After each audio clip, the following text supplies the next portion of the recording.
Okay, I'm gonna pull up the K-Wing. The K-Wing. The K-Wing. The K-Wing. Rich's new favorite ship. Aesthetically. We're talking about waves. Yeah. Okay. Let's start with the probably the big one that is.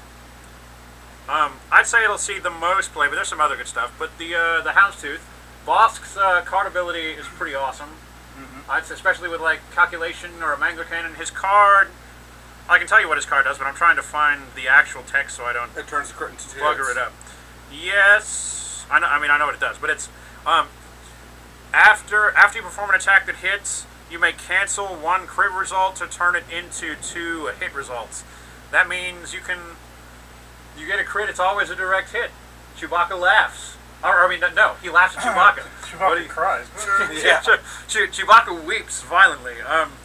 What do you think about that? The Houndstooth in general. Run down to the stats: 3 attack, 1 evade, 6 hull, 6 shield, 3 crew members. That's a thing. It's like it's Decimator style. 3 crew members. I think it's going to be a good ship. I think. Yeah. I think that's the winner out of Wave 7 that I can see. As far as the... Yeah, 'cause the 2 of them are kind of ordnance focused, and it's like, that's more of a thing that, like, for Epic, or if you like ordnance. I think those will be fun ships, but I think Bosk is going to be the one, I'm just going to call Bosk, but the Houndstooth is going to be the ship that you're going to see most in tournaments as opposed to the others. Can you hear me? So, I think the Carrot Fighter might see some play as well in Scumless. Especially since for 23 points you get the PS5 guy with an EPT. Yeah, but with him, there's not a whole lot of reason to raise your pilot skill without mobility actions, and that's not always the case. But often, like if you're not getting something like you can do 4 PS7 Kirax fighters, and then you still have 4 points for something else like inertial dampeners or whatever. Like, and in fact, like 4 ships moving the same pilot skill with inertial dampeners. That's good. It's pilot skill 7, but there's not a whole lot of reason when you could. I'll save those 5 points and buy another one. Yeah. It's like I can get 5 Kirax fighters. I feel like I should be able to get 5 X-wings. Oh yeah. I mean, 20 points for the base one is still really, really good. And it's got a 1 heart, which is amazing. Yeah, it has a interesting thing. It does have a 1 heart. It's the only ship in the game with only 3, or the only small base in the game with only 3 straight maneuvers in it, or maybe the Hawk. It doesn't have but it doesn't have a 1 forward or a 5 forward. Right. It's got 2, which is weird. Yeah, 2, 3, 4s. But I think even the Hawk has 1 to 4. It's just the 4 is red. Yep. That's interesting. All right, I like the. What about the other? The other named pilot we know, lots. Yeah, I mean, I can see use for her. I've been fooling around with the list online of her and then 2 of the PS5 guys with Predator and Glitterstem. Okay. When a friendly ship declares an attack, you may spend a target lock you have on the defender to reduce its agility by 1 for that attack. So it's a buff ability. You can turn off C-3PO. You can, you can mess up big base and turn off King Kirk. Oh yeah. Seems good. Like especially if you're trying to save some points. But then again, the Houndstooth isn't that expensive. Like Bosk is only 35 points. Yeah. This one is 33. I'm thinking with her, a K4 security droid and a weapons engineer are going to be needed. You're going to need engine upgrade on that thing. Yeah. That dial's terrible. It's the dial's terrible. It has a 180-degree firing arc. First one in the game. But the dial is terrible. It does have a stop. It has a full stop. It's not shuttle terrible. It's probably, and it's going to make it's second place. You're going to see people try and cancel with it. Yeah. Because you can full stop and then 1 forward into each, or you can do the guys with wingman. In fact, you can do Bosk and lots. Give wingman on both. Yeah, and then you have an entire corner coverage with 2 ships. And then you just run them into each other. They never move. The stress off. You run them into each other again. That's a really boring game to play, but yeah, you're going to see people try it. It's not going to be tournament winning, but it's going to be annoying. Yeah. I don't know. I think that to me, I'm gonna try it out against all the IGs. I think that's going to be right now the best solution against IGs. That I don't know. Well, it depends on how they rot of that firing arc because it's a primaries can go out of that, so it's his primary arc, right? Yeah, well, it's the primary. They didn't say specifically, but they called it an auxiliary arc, and the fire spray has an auxiliary arc. Right. It's just but so its it's primaries go out. Right, but so your missiles and your cannon upgrades are only going to work in your 90-ish degree front arc. Okay, but does that mean so tactician only works in that front arc? Yes, but well, no, tactician will work in the whole square. Yeah, because tactician just says arc. Yeah.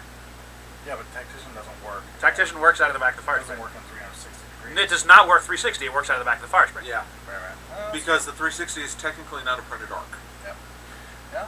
Well then, okay, so you're. So I think triple tactician My would be question thick. is the auto thrusters. Are they going to limit auto thrusters to the front split arc or the 180? I would say they will limit to range 3 at all the way around. But if that's yeah, the but case, range 2 sideways will still work. If it does that, if that's the case, then that'll be the solution I use. Yep. So. Because auto thrusters does not kick in out of the fire spray's rear arc either. Yep. And it can hammer, and it will be able to hammer those guys because it takes a cannon. Yeah. So. And tactician. Oh. Yeah. I mean, you can. So I saw somebody on the forum you can do 3 of them with double tacticians, and it's 99 points.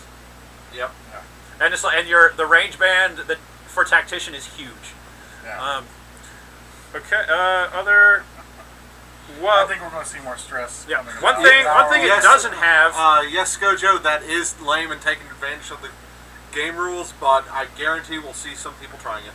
Now, one thing the Scum doesn't have right now is a really strong defensive upgrade for a large base. Like the Rebels and Empire both have a strong defensive crew member. Do you think that's going to hurt it, or do you think that it's cheap enough that it can it can pay for itself?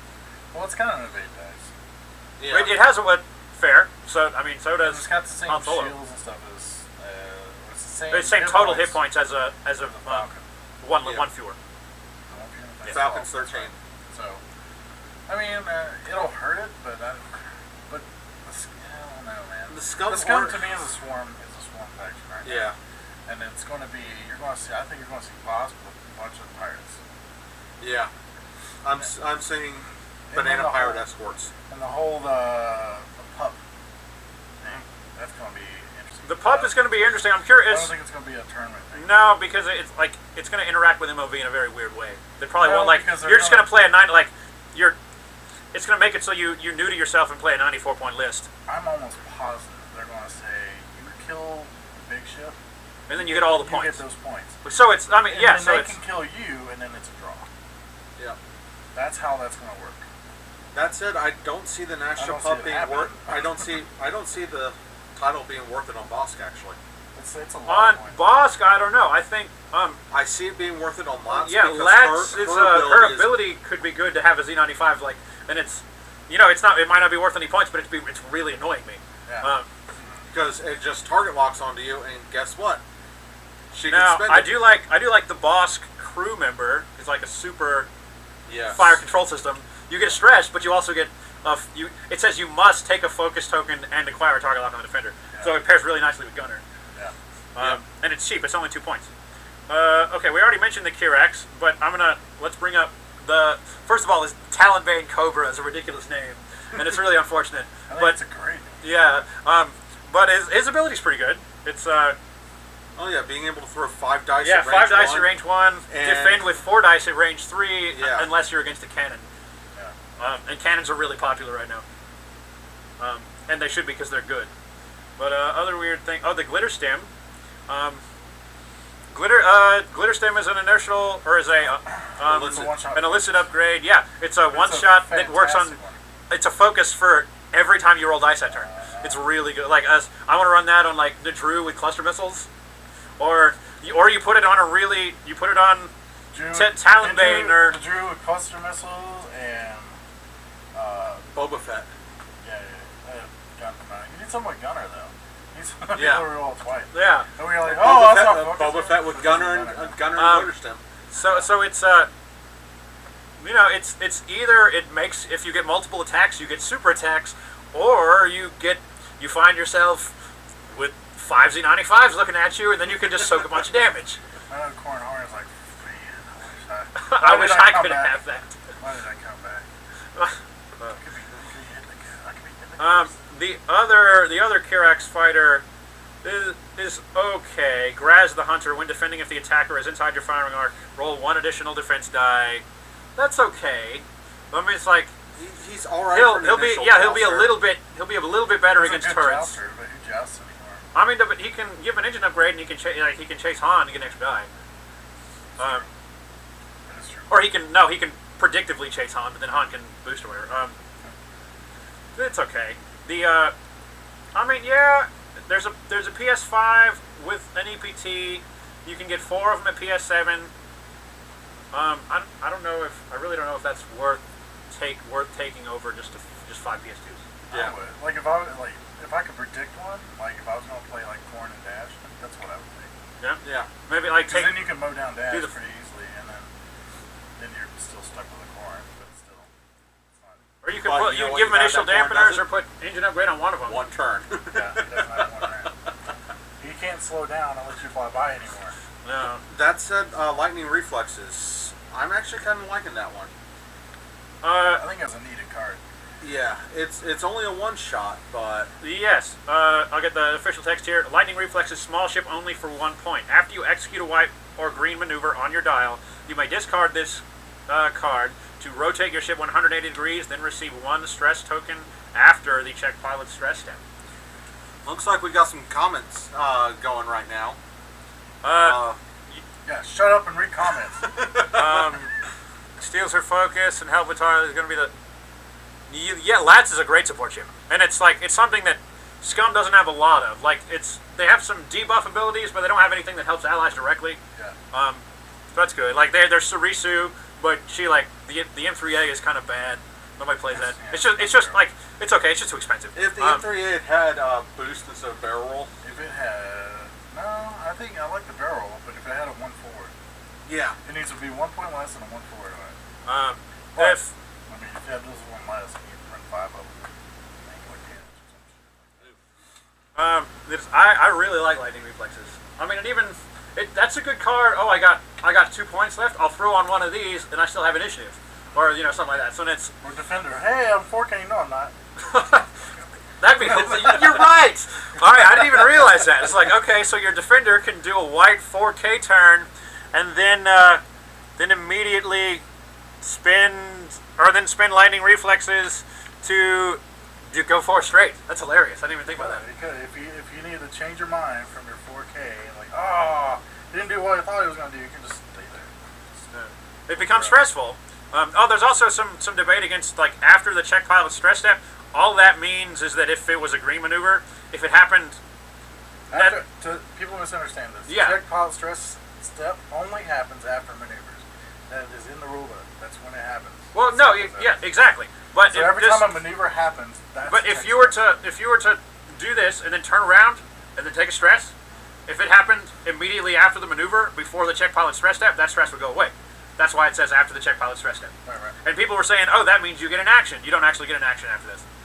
It's just like a K turn, except now that other factions have access to S loops and super hard turn K turns that are awesome. Yeah. Okay, and then you're going to see that on the interceptors all day long. I think you'll see it on A-Wings. Interceptor, it's not more valuable to push the limit, even though it's a third of the price. I think you'll see PTL more. Yeah. Hey, well maybe 5 A-Wings would be a thing. Hey, I can see, Adam won a game with 5 A-Wings. I can see Tycho doing PTL lightning reflexes. Okay, and then I'll follow up with the K-Wing. We're gonna 5 more minutes, guys, and then we'll throw up another game. The big pilot from the K-Wing says, yeah, Miranda Doney. Once per round when attacking, you may either spend 1 shield to roll an additional attack die, or roll 1 fewer die to recover 1 shield. So she's allocating energy to add to any attack with any weapon, primary turret or secondary weapon, or she can reduce her weapon attack and take a shield back. So, and she can equip a crew member, give it a gunner, recover shield, miss, and then get another attack. Or use R2-D2. In fact, this is in the article. Use R2-D2 and then always have a shield to add to your attack dice. Yeah, she's going to be ridiculous. Oh, yeah. People are gonna be like, why? Why is this so stupid? Why is this is so weird? Why is it so good? That is a wonderful little turret. You can fly in formation with it. Everything else, that's not like getting in the way and blocking all your other stuff. If she gets in trouble, you just slam out, run away, regen your shields. She's sitting with her. I don't know why you would ever put anybody with R2 on her, and then. Boom. I also like the other pilot, Isiji-2K2. Isiji-2K2, I guess. For 28 points, when another friendly ship at range 1 and 2 is attacking, it may treat your focus tokens as its own. I think that's stupid. I think she's Big's new best friend. He's probably too expensive for normal games. But in like 150 points or epic, because it's like, alright, so Biggs can now take stealth device and R2F2 without wasting points, and then just have a bunch of focuses to spend on defense. Biggs and Garvin. Everyone's focused all the time. Yeah, because Garvin steals his focus, regains it, gives it back to her. Biggs steals her focus. It's really dumb. Anyway, that she just got back. It's like I wouldn't say it's tournament good, but it'll definitely, like, there's a lot of shenanigans that's going to be good with that. Yeah. Then the big things in the K-Wing, in my opinion, Connor nets and the twin laser turret. I will touch on the ion bomb. It detonates just like a seismic charge, and it ionizes everything in range 1. It doesn't do any damage, but 2 ion tokens, everything in range 1. It's good for 2 points.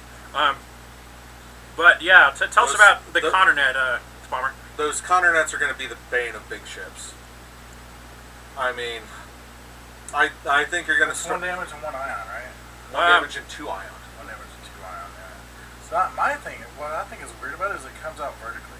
Yes, which means it makes placing it a whole lot easier, I think. I think it makes it a little more difficult, because instead of shooting a gap and then dropping it, crossing the gap, you know what I mean? So you cross a lateral. That is a good point. It comes out vertically to your ship instead of perpendicular to your ship.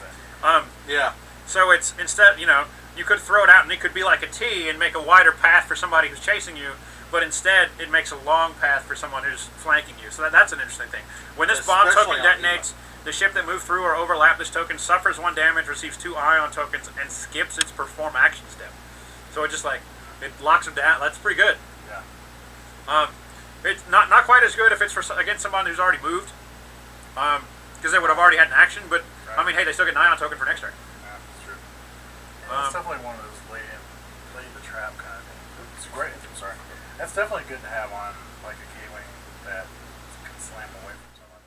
Especially with a 1-point bombardier on there, because then you can drop it at 1 or you can drop it at 2. Gives you a little bit more flexibility with it. Okay. Now my favorite upgrade so far in Wave 7, probably not favorite card because Bosk is pretty awesome, but my favorite upgrade card so far is the twin laser turret. That card is amazing. It's 6 points, so range 2 to 3. If this attack hits, cancel all dice, deal 1 damage. You may perform this attack twice. You always attack twice. Yeah. That's one thing you always attack twice. Put it on a freaking Y-Wing with a warthog. Exactly. That's what everyone you only deal 2 damage. Who gives a shit? You can put a tactician with that guy on there, and you're just like, don't stress. All right. Tough. Hawks. Sucks to be you. Hawks can now reach out and touch people at range 3 with. It's a 1 to 3. The only thing you can. It's 2 to 3. 2 to 3. So it has a donut hole. Oh, okay. But give it a feedback array. They don't want to get close to you anyway. But you can reach out and poke people. I mean, that's all you can do at range 3. But it's annoying enough. Put it on warthogs. My Y-Wings get 3 attacks now. That's 12 attacks a turn is better than TIE Swarm. Port and Psalm with R3A2. TIE Fighters only do 1 damage at a time anyway. 260-degree double stress. Alright, anyway. Skojo's talking about our cheese. It's pretty ridiculous. I mean, and maybe it's not as good as I think it is, but it sounds pretty awesome. Anyway, me and Chad are about to play some X-Wing. He probably came in here because I think he's bored. But yeah, give me 2 minutes and you will see some X-Wing up on the screen here. And then you wanna talk? I'm probably gonna go home. Okay. I will see. I don't know. We might not be able to commentate because we're having some audio issues. It's not linked to the headset right now. Nobody wants to talk. I do it all the time. Why don't you just bring the microphone out there with you? Oh, wait, no, the hand mic it freaked out, so we have the air mic just inside the desktop. Like normally I would just take the mic out there, but it's not working right now.